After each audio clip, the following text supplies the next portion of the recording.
Hey everybody. Well, 8.9 just launched. It's exciting times, and we've got Nathan, Ed, and Amar all working on NativeScript. Let's start with Amar. Amar, you did a lot of work with the Node API for the latest release 8.9. Can you just give us an idea what this Node API is? Hey everyone. So Node API is basically Node add-on API. So in Node, if you want to write some kind of add-on or some kind of plugin that uses the engine APIs, for example, you have RSpec, White, etc.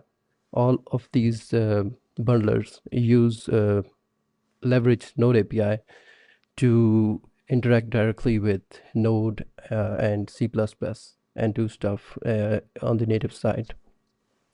So basically, Node API is, you can say that it's a layer. It's an engine agnostic layer, all right?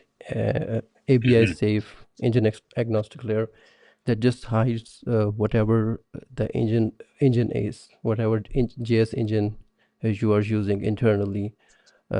It doesn't matter. Back in the day, I heard about V8.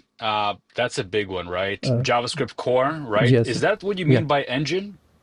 Yeah, exactly. So basically, Node API, it's an abstraction layer above the JS engine. All right.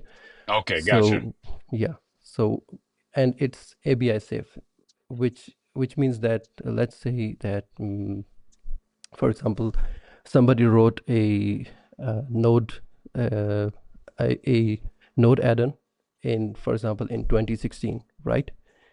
And it's 2025 now. What if they want to run the same add-in or plugin with Node? They are going to use, if they are using Node API, which is ABI safe, they can just use it. They don't need to like change anything in their plugin or in their code. All right. It's just going to work as is, even if it's that much old. So basically, you put this API layer on top so that the engine can be swapped out at any time, but the code doesn't have to be rewritten, right? Yeah, exactly. That's how we currently the new Android runtime like supports so many JS engines altogether, like Hermes, QuickJS, V8, JSC, Static Hermes. I was literally, I was last night I was trying to make a Prem.js work too, which I have gotten to work to some point. The new Android runtime is written in Node API. It doesn't matter what JS engine you are using, and uh, it doesn't matter what version of that JS engine you are using, right? So Mhm. you can run the new Android runtime with V8, 8.0, 9.0, 10.0, 11.0, 12.0, 13.0, or QuickJS any version, Hermes any version. It will just work.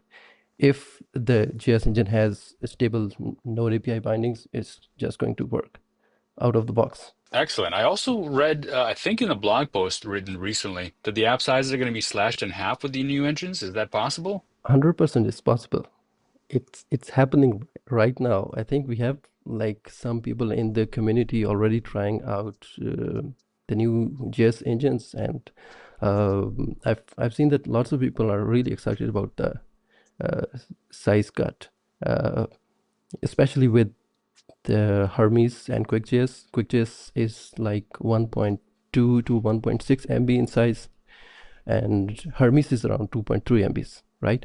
And if you look at V8, it's around, I think it's around 15 MB without Intel APIs. As far as I've seen, uh, a normal NativeScript app with the old engine, with the current NativeScript runtime, is around, I guess, around 12 MBs in size if you bootstrap a uh, new app, right?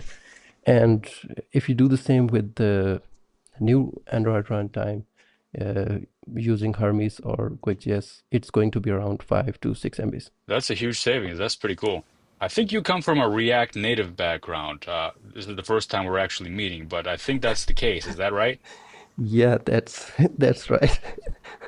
All right. Well, we're That's gonna right. we're gonna get into that in a second. I just want to ask, Ed, do you have anything to say about Node API, or have you tried it out, and what was your experience with it? Yeah, I mean, I've tried it out. It is in a really good spot right now. We're still like finalizing. There are still like final like details to work on. Uh, to complement a bit on like what Amar said, yeah, I mean, new engines are coming in. You know, like QuickJS, Hermes, they are all coming in, and of course you get like a size reduction, but at the same time.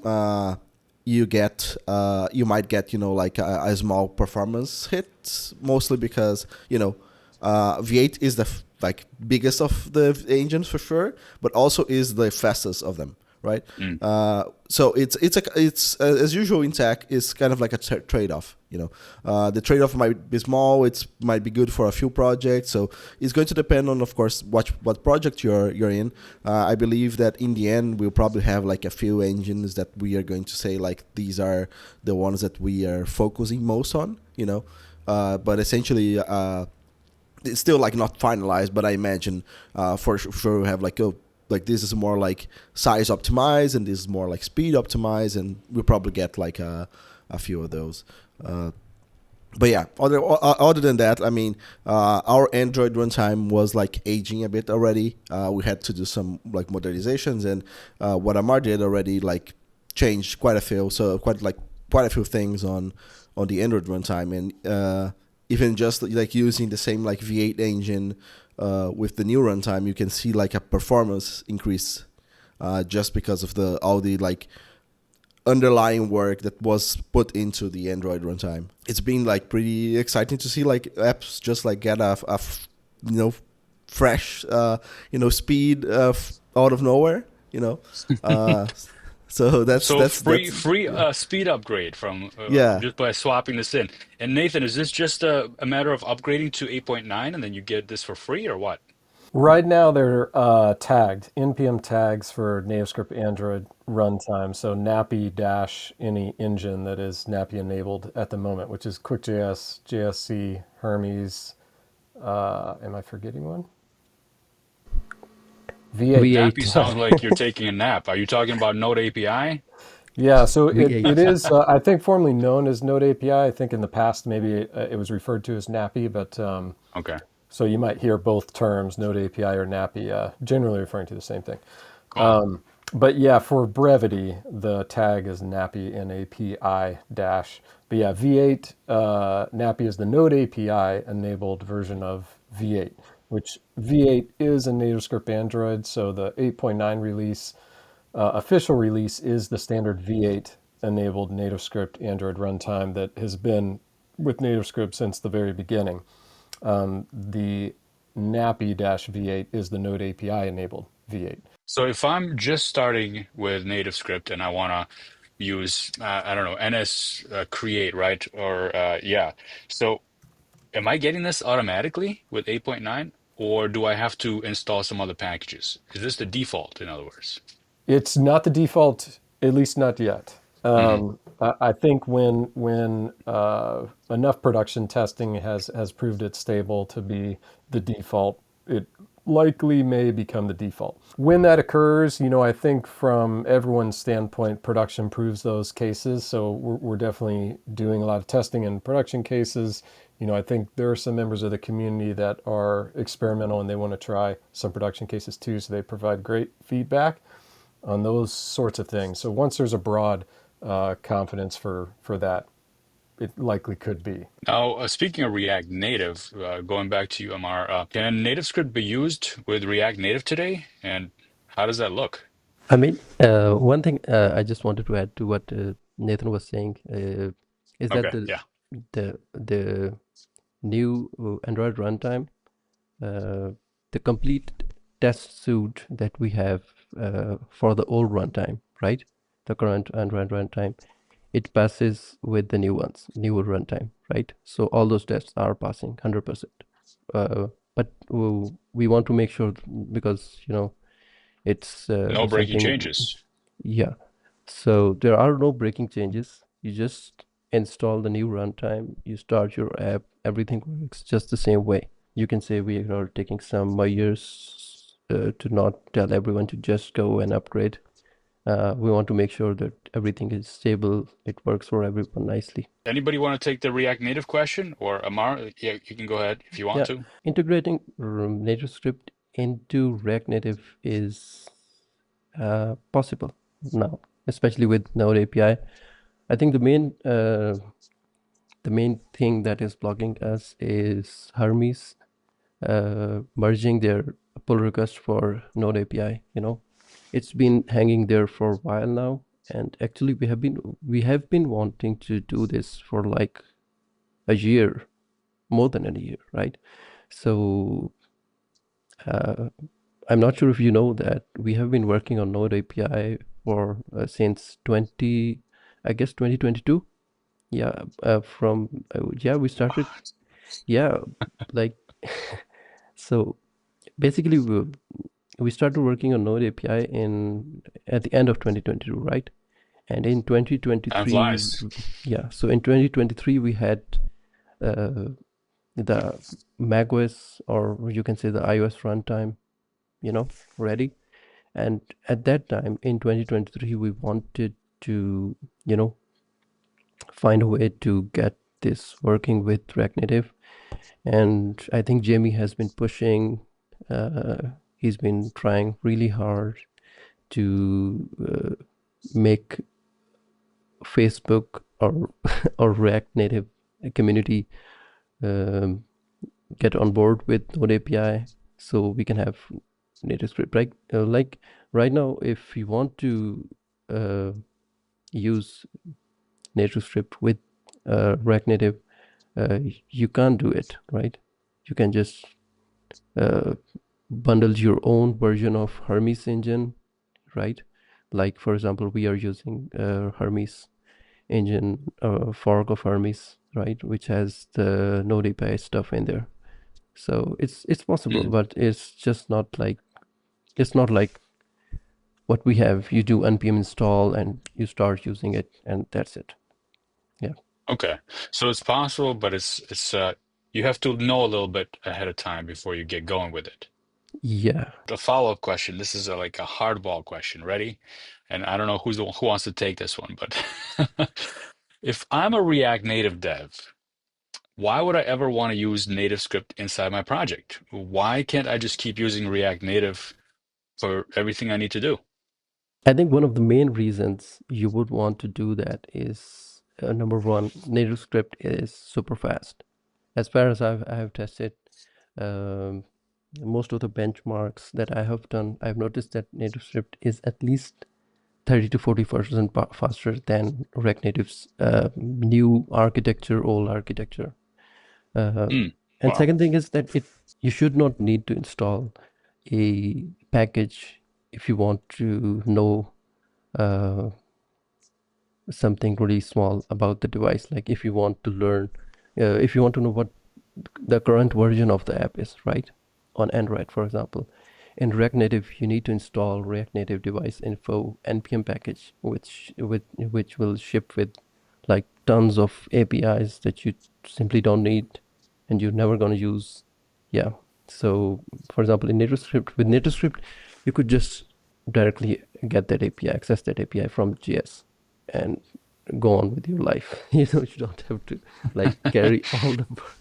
You don't need to like carry all the burden of that. That It that's all. that's been the strength of NativeScript all along, right? Is access your native APIs directly, whether you have a package or you don't have a package, you just do it. Yeah.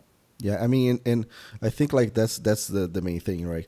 Why would you use NativeScript with React Native is because like you can use the good thing that people love about NativeScript, which is this direct API access. You don't need, you don't need, and it's not like you like Amar said, you can install a package, but sometimes you want like a library or maybe something that there is no package for.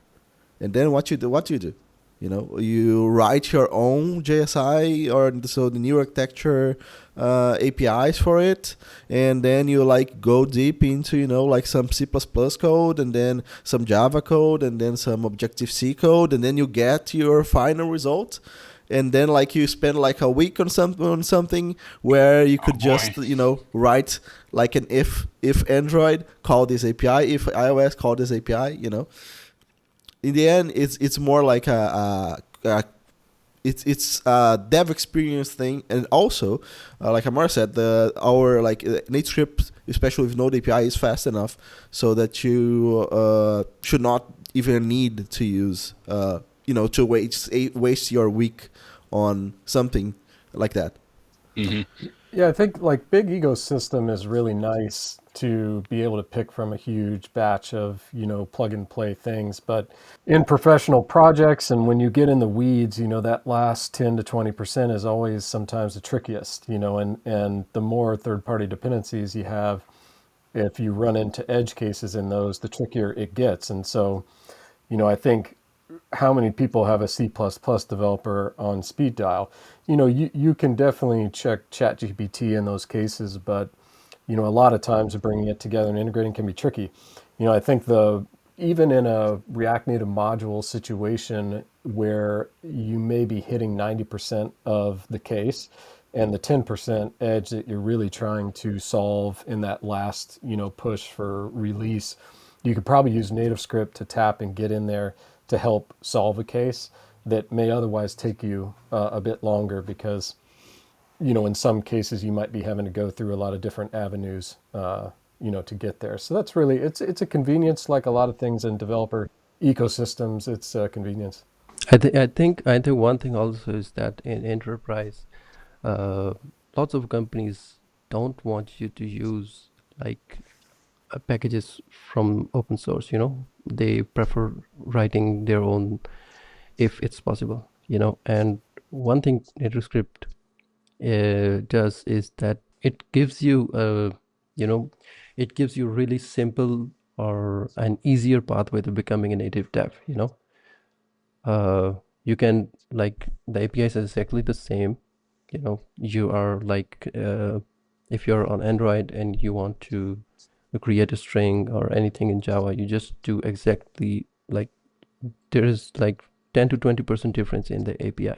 Like if you compare with Kotlin, right? So Kotlin is a lot like JavaScript, right? There is no like you don't need to like do string my string then define your string. You can just do let or var, Not like right? Java, for sure. Yeah, not like Java. So it feels a lot familiar, and you're getting yourself familiar with the underlying uh, platform that you are actually working with. And in the end, you eventually Yeah. get to know better what is actually happening with your app. And that's why people have been loving NativeScript all these years, right? Once you try it, you just kind of fall in love with that ability of it. And that's Exactly. something that's been around since pretty much since day one. It's almost 10 years now, guys. Guys, I remember I wrote the first blog post actually in March 21st, 2015. So that's like almost now, almost 10 years ago. That's crazy. Exactly. Exactly. And And as soon as I recognized that ability of NativeScript to dig into the underlying ecosystem, I was just, wow, this is really amazing. And I just want to get into some of the more features of 8.9 specifically now, because this is brand new stuff that people haven't tried before. And specifically, widgets. iOS widgets is kind of a new thing. I've never created a widget before, so I want to know what's it like? What's it like to have that new iOS NS widget iOS command, right? And it's like really easy now, right? yeah, widgets, they've definitely been around for several years, but I think, they were rarely used because there was quite a bit involved in setting one up. You certainly could configure extensions with NativeScript for quite a number of years, but it's fairly heavy-handed, and there were some steps you could get wrong. NS Widget iOS just sort of gives you everything pre-set up. It gives you sort of a working functional widget that you can customize. Right now, it's live activity, home screen, or a combination of both. There are other aspects to extensions that either that can support or more likely a template option where you could create your own. custom setup for any type of extension. But live activities are nice because you don't have to go into the app to see what's happening. Same deal with the home screen. And a lot of apps just opening up to check something may feel burdensome, but if you can see it from the home screen, that would be pretty nice. Things like right now, one that's a common widget that most people probably use, of course, is the calendar. Calendar is a widget itself. It just shows you an eye snapshot of what's coming up for the day. But you can do all those things in your own apps. The process starts, I think, most simply with NS Widget iOS. Once you have it set up, you can design how you want that to look. Right now, because widgets are a separate process from the app, the view themselves is constructed through SwiftUI. One neat thing about the Node API engines is that it's possible that it makes the NativeScript runtime small enough to where we could embed it in a widget, which would allow you to develop a widget interface with NativeScript itself. We'll try some of those, at least when the iOS Node API is there. But at the time, I don't know if I should share my screen. So Nathan, you have a demo of widgets here, right? Yes. So this is just a sample template app that was just generated with NS Create. So we're just going to add a widget to it. I'm just going to call NS Widget iOS. And I'll use the same sample that is in the docs for this, which we'll just call it pizza. You could name the widget anything. I'm going to choose live activity and home screen widget. And everything is generated at this point. The one thing you'll want to check is that your minimum target is at least set to 17. The generator doesn't automatically change this, although it could. The main reason is to avoid going lower than what one was set, because someone might actually have 18 targeted, which is fine, either one. So with that in place, we've got a minimum set here as directed, and I automatically get a Swift package that actually has the data shared model between the widget and the app itself. But probably more importantly, it generates an Apple Widgets utils. This is a strongly typed static accessor for everything for the live activity and the widget itself. So in this UI, I can take, for example, here, and I am just going to add a button in here called Start Activity. And I'll add a method in here that will actually use those widget utils to do exactly that. You are using light mode, so you're not really a real developer, man. Oh man, should we go back and redo this with dark? I think we're good. We're good. People will understand and they'll forgive you. But next time, better be dark mode. Oh my gosh. All right, so I put the widget utils in here. All I'm going to do is use the widget data key, and I'm just going to set some data on there. The widget decodes all JSON structured data inside, and the model is where you'd set up exactly the data structure that you want to deal with. Before you go on, I just want to point out a couple of really interesting things I'm noticing here. One is you're using JSON Stringify, an API that people have been using for ages in web development. So that's right there in a native app. That's pretty amazing. And if you go back to where you have Apple Widgets utils, and that inherits from NS Object, I believe, right? Yes. So that is a perfect example of how we can just extend native iOS code in NativeScript. That's just something that if people are not familiar with, that's a pretty cool concept. To further expand that, Apple Widget Utils is also giving you TypeScript access to the Swift file that's generated with NS Widget. So when NS Widget drops everything here, it gives you this pre-generated static utility. Okay, Yeah, inside here, this is actually what we're accessing from TypeScript itself here. that's really cool. So now when I run this here, let's see what we get. So what we ended up doing is just adding a button in the UI that's going to start the activity. And we're going to basically populate some data that will be shared with our widget. Because again, a widget is a separate process running on the phone than our app, but yet they are connected together through a group ID. And the group ID is something that is also defined in there. And after we populate it with data, we're going to start the live activity, and then we're also going to update the widget. These are individual actions. Live activity is not the same thing as a widget. Those are really two different things you can engage with widgets in general. So, for example, if I start this activity now and go to the back, you can see I actually get dynamic island here. Oh yeah. Alex is on the way, and then if I lock the screen, I also get Alex is on his way, Hmm. and we get that allow live activities, which we can allow. Tapping on that goes right into the app. Nice. We did that all in a matter of seconds, really, and we have everything that we can use to develop out this widget. For example, if we wanted to change, let's say, that icon to a different icon, that one as well as the one on the lock screen, we can do that inside of live activity. So live activity right now has a few of these icons stated here. I'm just going to use something from SF Symbols, which are, you can actually download the SF Symbols app for iOS, and we'll just copy the name of one of these icons.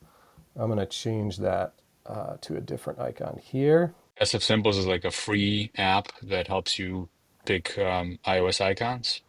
It is, you download it from Apple. It's all the icons that are built into iOS. Gotcha. And I'm also just going to update one here. And this right now is just for the live activity itself. So anything we change in here is just going to reflect on the lock screen, not the widget itself, which we'll take a look at. We can also update, say, the color here. Like if we want this to be a bit brighter, we'll do something like this. Now, the neat thing about NativeScript is that when the app is running and you save this, it is watching Swift changes, so you Oh, do get a I was just reload. about to ask that. Is that gonna automatically update it and pick it up? It is. Nice. So, and it actually is pretty quick because it's just running Xcode build on the command line. So now if we start the activity and go back, we see the truck. We see the truck there, and we also see the truck here with a blue highlight. Or actually, I'm sorry. Nice. This is using the car because our car is down here. But the highlight is different. Yes. So that's really the process of making changes in here. You can obviously go way beyond the setup that's here and create totally custom, unique UIs in here. There are certain limits on live activities in terms of space. They can only be, a certain amount high. But let's look at widgets now. So that was just live activities. Live activities are sort of conjoined into the dynamic island. So when you go here and you see this is the dynamic island. That's all inside of live activity. And there's quite a few properties that Apple provides on customizing that. I won't go into full detail because they do detail this a lot in the Apple docs, but the dynamic island expanded region, there's leading and trailing. This is leading, this is trailing. The underneath, this is actually the message that shows up underneath here. The compact leading is when it's compacted. So you have full ability to customize how you want those to look. And this is just basically getting documentation from the Apple docs, and they'll show you how to do all this in Swift, right? That's right. And the other thing about this is, like I mentioned, the Node API runtimes, especially when it's available for iOS, will probably bring the size of the iOS runtime down. And something we are going to try is using NativeScript inside here. So NativeScript through a SwiftUI plugin supports this. It's basically a SwiftUI view called NativeScript View. And this would allow you to ID something that would connect to an actual NativeScript view. And so you could actually create those views and design them in NativeScript and then have them actually show up in your live activity or widget. That's something we'll probably show in the future when some more testing with using the Node API's engine there. The other thing I want to show is the widget. So all of that was just live activity. The widget itself is engaged two ways. Either you can hold on the app, and if your app supports a widget now, it will show these icons here. Hmm. And Oh yeah. There's actually the design.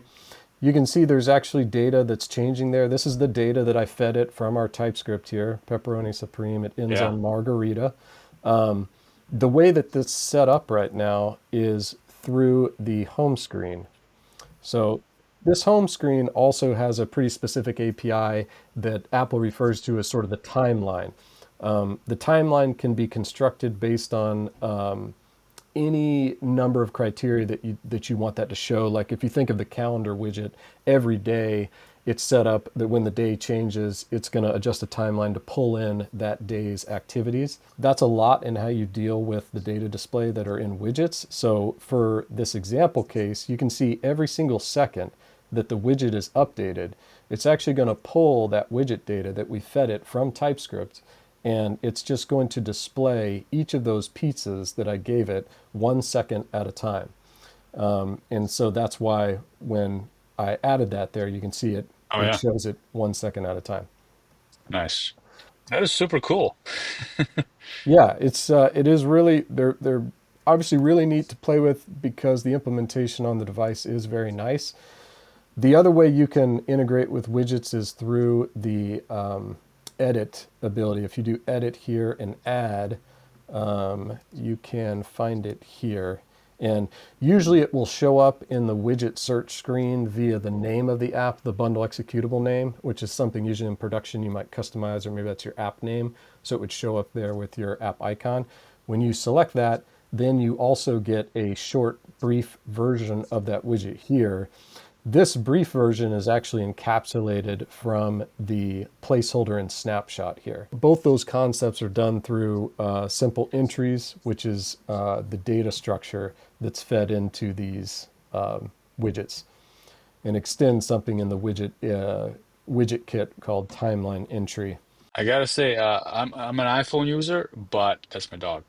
But I didn't even know about this feature that iPhones had this feature.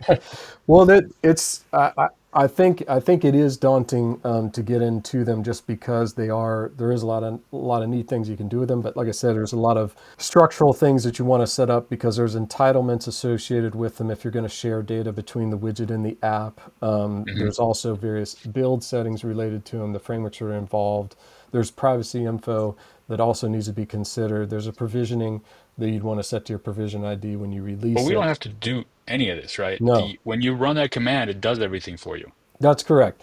So it's meant to give you and bootstrap you into widget development in a way that makes it a bit easier to approach.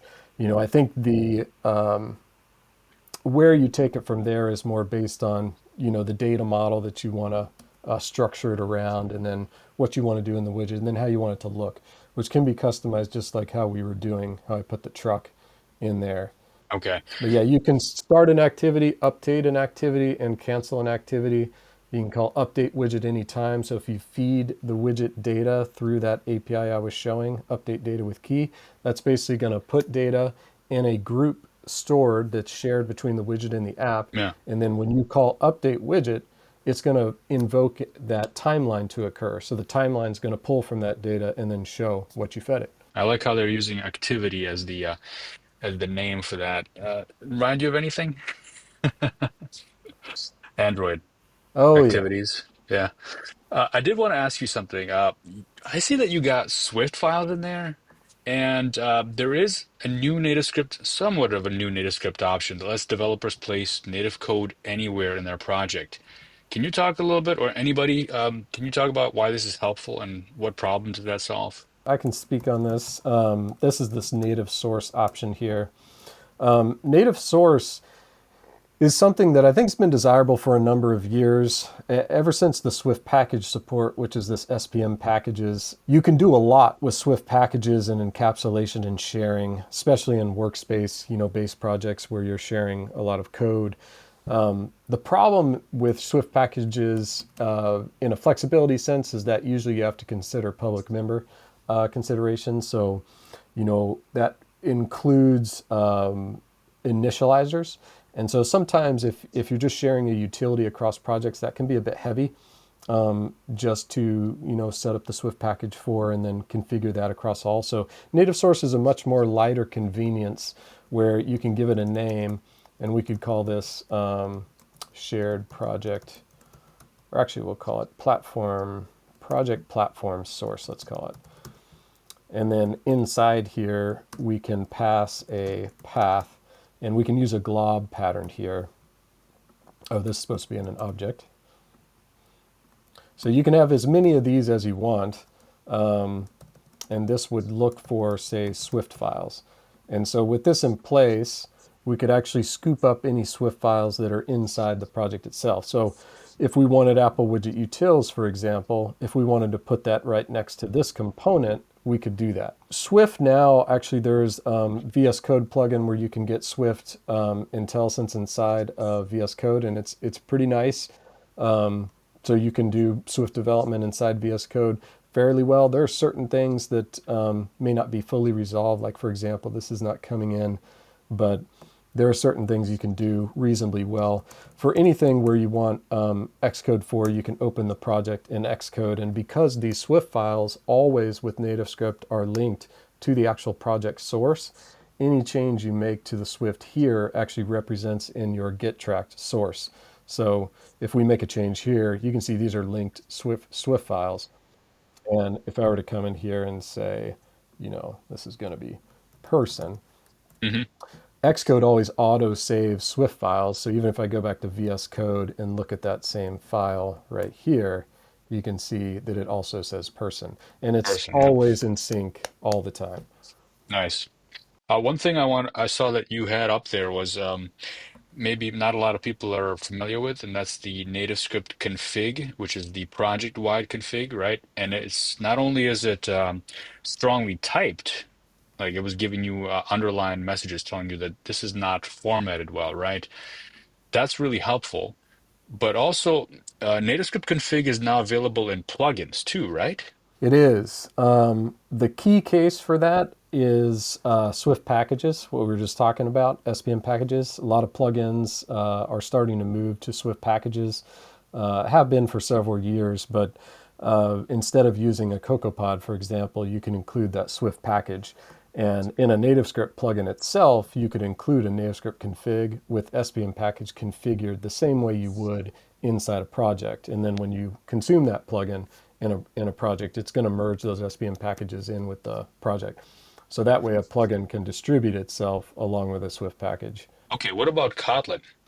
Kotlin is something I think we're going to look into the same NativeSource option for Java and Kotlin. And I think when that comes to fruition, then I think the same option would probably be provided there. The debate is largely, do we want to allow it through reverse package naming? Because right now in NativeScript, you could have inside of here a Java folder, and inside of that, you could have a reverse package name of folders down to your Kotlin source. And that Kotlin source would then be codified in TypeScript as the same package resolution. And so if we enable it in source, do we want to use the same reverse package naming? Maybe. But I think once that's resolved, then we'll probably have something like that. Okay. And as far as 8.9 goes, what other exciting things are there? There's something with Tailwind, right? Tailwind v4, there is a sample repo, and I believe the key thing I think to know about Tailwind is that v4 has a different setup for the app CSS, and there's no more Tailwind config.js, although I think there is a way to configure it still with the config.js if you wanted to, I believe. But their migration guide is very good on describing what the differences are from Tailwind v3 and v4, but largely this is the base setup for Tailwind v4. Of course, NativeScript supports everything v4 does that's supported in NativeScript Core. And that's a broad number of things. Certain things that NativeScript Core doesn't support is like gap, flex gap. I don't think it has yet. I know a contributor, C Fortune, has something called Mason in the works that may actually bring that out to use. But so generally speaking, anything that NativeScript Core supports CSS-wise that's in Tailwind v4, you can use Tailwind v4 for it. It's most of your common stuff, coloring, positioning, margining, padding, most of the things you use to develop apps in general. And something about Tailwind removing config.js. There's no more Tailwind config. You can see in these Tailwind v4 examples, there's no Tailwind config here. Okay. Yeah, definitely check out the Tailwind v4 migration guide. I think on all the details there, because I think there was a mention if you wanted to keep it, you could, but I'm not totally certain there. But I think there's ways to configure those too with their custom variants. Ed, there's also some performance improvements in 8.9, right? Can you talk a little bit about that? Yeah, I mean, along with like I said before, like with the Node API runtimes, a lot of things that were done there, actually like spilled over to the old, like the current runtime, right? So a few of the performance improvements that you get with the Node API, you also get with the current runtime. So even that is like already like a free thing, at least for Android. Android has like most of those. But we of course encourage you to try the Node API runtimes and like give your feedback to see like are we going in the right direction and can you feel the difference?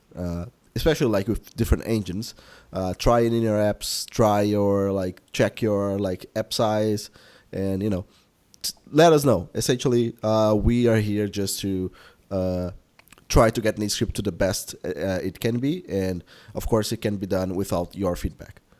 Well, guys, it's a huge release. Where should people go to get some info on this? You can go into the blog post. So we have a blog post up with the 8.9 release. Everything is in there, and yeah, you can get all info there. Awesome. We'll link to that down below in the description. Thanks a lot, guys. Really nice release. Nice work. All right, thank you. Alex, thanks so much. And yeah, great work, Amar, on Node API. It's tremendous. Yeah. We look forward to seeing where it goes. All right. We'll chat soon. Yeah, see ya.